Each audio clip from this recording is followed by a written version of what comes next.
Welcome to bird media. నేను వైష్ణవి.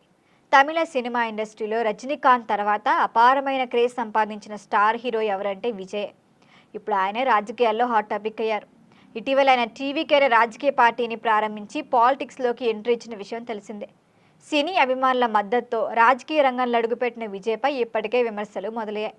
అయినప్పటికీ ఆయన ఫ్యాన్ బేస్ మాత్రం గట్టిగానే ఉంది. తాజా సమాచారం ప్రకారం తమిళనాడులో అధికారంలో ఉన్న పార్టీ విజయ్ ఎదుగుదలను అడ్డుకునే ప్రయత్నం చేస్తోందన్న చర్చ నడుస్తోంది. మరి ఇదే సమయంలో ఎన్డీఏ విజయ్తో పొత్తు పెట్టుకునే దిశగా చర్చలు ప్రారంభించిందని రాజకీయ వర్గాల్లో తెలిసిన మాట. మరి కారణం కూడా తెలిసిందే. తమిళనాడులో ఇప్పటి వరకు ఏ జాతీయ పార్టీ కూడా స్వతంత్రంగా అధికారంలోకి వచ్చిన దాఖలాలు లేవు. అక్కడి రాజకీయాలు ప్రధానంగా ప్రాంతీయ పార్టీల అధీనంలోనే సాగుతాయి.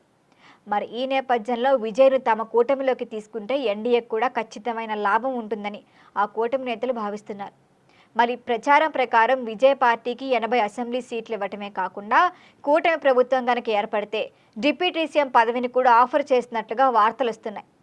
మరైతే ఈ ఆఫర్పై విజయ్ వెంటనే స్పందించలేదని కూడా తెలుస్తోంది. ఇక్కడ రాజకీయంగా మరొక విషయం కనిపిస్తోంది.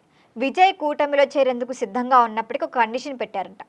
అదేంటంటే కూటమి అధికారంలోకి వస్తే తనను ముఖ్యమంత్రిని చేయాలని స్పష్టం చేశారట. మరి ఈ డిమాండ్ ఎప్పుడు ఎన్డీఏలో చర్చకు దారితీస్తోంది. రాజకీయ అనుభవం లేని వ్యక్తికి సీఎం పదవి ఇవ్వటం అంటే ఎంతవరకు సమంజసం? ఇది ఖచ్చితంగా పెద్ద రిస్కే అనే ప్రశ్న కూడా కూటమి వర్గాల్లో వినిపిస్తోందని ప్రచారం. అయితే ఇక్కడ మరొక కోణం కూడా ఉంది. తమిళనాడులో జాతీయ పార్టీలకి బలం తక్కువ. అక్కడి ప్రజలు ప్రధానంగా ప్రాంతీయ పార్టీలకే ప్రాధాన్యం ఇస్తారు. మరి అలాంటి రాష్ట్రంలో విజయ్ లాంటి భారీ ఫ్యాన్ ఫాలోయింగ్ ఉన్న నాయకుడితో కలిస్తే గనక ఎన్డీఏకు భారీ లాభం చేకూరుతుందని విశ్లేషణలు చెబుతున్నాయి. విజయ్ను పక్కన పెడితే ఎన్డీఏకు అక్కడ గణనీయమైన ఫలితం రాదనే అంచనాలు కూడా ఉన్నాయి. మరొక వైపు ఈ చర్చల్లోకి ఇప్పుడు పవన్ కళ్యాణ్ని కూడా తీసుకొస్తున్నట్లుగా వార్తలు వస్తున్నాయి. ఆయన విజయ్తో మంతనాలు జరుపుతున్నారనే ప్రచారం కూడా రాజకీయ వర్గాల్లో హాట్ టాపిక్ అయింది. సినీ నేపథ్యం నుంచి రాజకీయాల్లోకి వచ్చిన నాయకుల మధ్య చర్చలు జరగడం కూడా ఆసక్తి రేకెత్తిస్తోంది. అయితే ఇప్పుడు విజయ్ నిజంగానే ఎన్డీఏ కూటమిలో చేరతారా లేదా స్వతంత్రంగా పోటీ చేస్తారా అనేది చూడాలి. కానీ కొన్ని వర్గాలు మాత్రం ఇప్పటికే ఈ విషయాన్ని ఖండించాయి.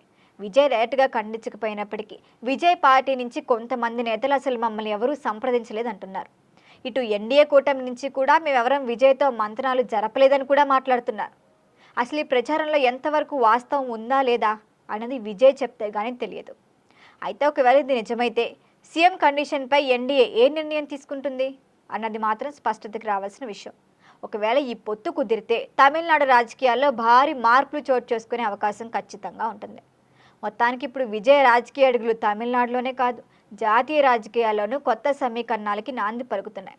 మరి రాజకీయ డ్రామాకు క్లారిటీ రావాలంటే ఇంకొన్ని రోజులు వేచి చూడాల్సిందే. దీనిపైన మీ అభిప్రాయాన్ని కామెంట్ చేయండి. చూస్తూనే ఉండండి బర్డ్ మీడియా.